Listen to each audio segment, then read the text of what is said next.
How to stop Spotify from running in the background. To get started, first of all go ahead and open up the Settings application on your phone. Once you're here, go to General as shown.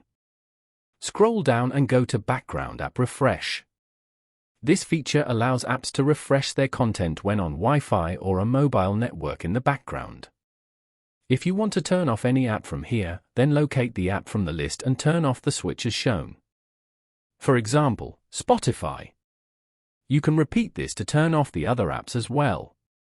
Turning off apps may help preserve battery life.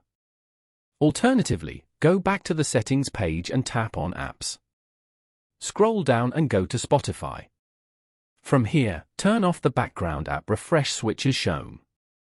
Following these steps, you can easily stop Spotify from running in the background.